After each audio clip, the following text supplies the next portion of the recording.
నమస్కారం. ఒక పురాతన రాజదండం, ఒక చాలా లోతైన ఫిలసాఫికల్ ఐడియా. వినడానికి రెండూ సంబంధం లేనట్టు అనిపిస్తాయి కదో, కాని ఈ రెండూ కలిస్తే ఏమవుతుంది? ఒక పవర్ఫుల్ కొత్త కథ పుడుతుంది. అదే స్వయంభూ సెంగోల్ వారసత్వం. రండి, ఈరోజు ఆ కథ లోపలికి వెళ్ళి చూద్దాం. సరే, మనం నేరుగా విషయంలోకి వచ్చేద్దాం.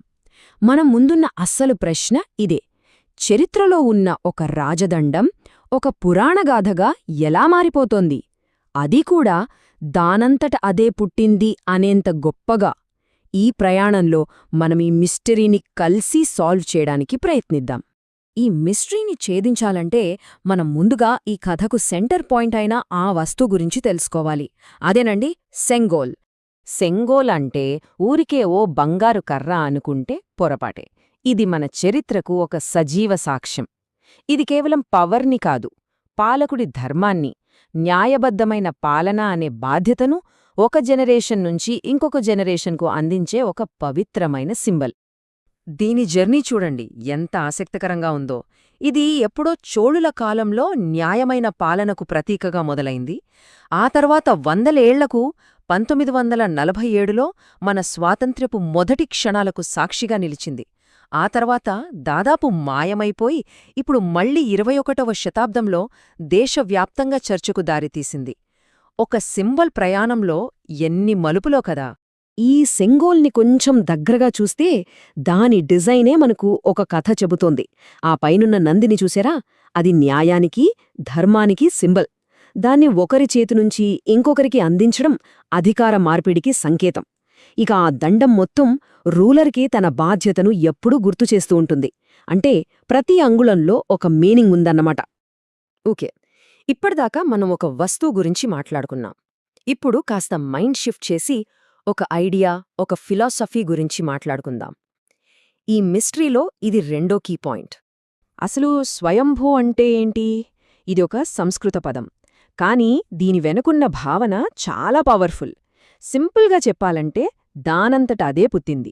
అంటే దానికొక సృష్టికర్త అంటూ ఎవరూ లేరు, అది తనంతట తానుగా ఉనికిలోకి వచ్చింది. ఇది మనం ప్రకృతిలో, దైవత్వంలో చూసే ఒక గొప్ప ఆలోచన. ఈ కాన్సెప్ట్ని ఇంకా బాగా అర్థం చేసుకోవాలంటే ఈ మాట వినండి: విశ్వం బయటినుంచి క్రియేట్ చేయబడలేదు, దాని లోపలున్న శక్తి నుంచే అది స్వయంగా పుట్టింది. ఈ ఆలోచనే స్వయంభూ అనే పదానికున్న కల్చరల్, స్పిరిచువల్ పవర్ను చూపిస్తుంది. ఇప్పుడు ఈ పెద్ద ఫిలాసఫీని ఆ రాజదండంతో ఎలా కలుపుతున్నారో అదే అసలు మ్యాటర్. రైట్, ఇక్కడ నుంచే మన స్టోరీ ఒక ఇంట్రెస్టింగ్ టర్న్ తీసుకుంటుంది. ఇప్పటిదాకా మనం రెండు వేర్వేరు విషయాలు చూశాం: ఒక హిస్టారికల్ ఆబ్జెక్ట్, ఒక ఫిలాసఫికల్ ఐడియా. ఇప్పుడు ఈ రెండింటినీ ఎలా కలుపుతున్నారో చూద్దాం. ఒక హిస్టరీని ఒక లెజెండ్గా ఎలా మారుస్తున్నారో చూడండి. స్టెప్ 1: సెంగోల్కి దైవీక ఆశీస్సులు ఉన్నాయని, దానికి ఒక పెద్ద పర్పస్ ఉందని చెప్పడం. స్టెప్ 2: అది ఇన్ని దశాబ్దాలుగా ఎక్కడుందో తెలియకపోవడాన్ని, ఒక సరైన సమయం కోసం వెయిట్ చేస్తున్నట్లుగా చూపించడం. ఇక ఫైనల్గా మోస్ట్ ఇంపార్టెంట్ స్టెప్: దాన్ని ఎవరో కనుగొన్నారు అని చెప్పకుండా అదే స్వయంగా వ్యక్తమైంది అని, అంటే స్వయంభూగా బయటకొచ్చిందని చెప్పడం. ఈ 3 స్టెప్స్తో ఒక చారిత్రక వస్తువు ఒక పురాణగాథగా మారిపోతోంది. అయితే ఇంత చేసి ఒక వస్తువుకి కొత్త కథను ఎందుకు క్రియేట్ చేయాలి?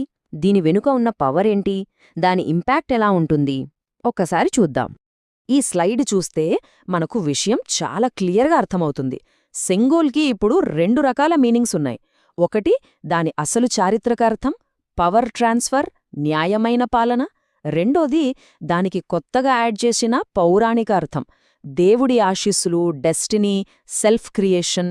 ఈ 2 లేయర్స్ కలిసి దానికి ఒక కొత్త ఐడెంటిటీని ఇస్తున్నాయి. సో ఇక్కడ మనం అర్థం చేసుకోవాల్సిందేంటంటే, ఇది కేవలం ఒక రాజదండం కథ కాదు, ఒక చారిత్రక వస్తువుకు దైవత్వాన్ని ఆపాదించడం ద్వారా ఒక దేశం తన జాతీయ సింబల్స్ కథనంలోనే ఒక కొత్త చాప్టర్ను రాస్తోంది. చివరిగా ఈ విశ్లేషణ మన ముందు ఒక పెద్ద ప్రశ్ననుంచుతుంది. ఒక దేశం తన చరిత్రకు, తన సింబల్స్కు ఒక కొత్త కథనాన్ని జోడించినప్పుడు ఏం జరుగుతుంది? దాని ప్రభావం ఎలా ఉంటుంది? ఆలోచించండి.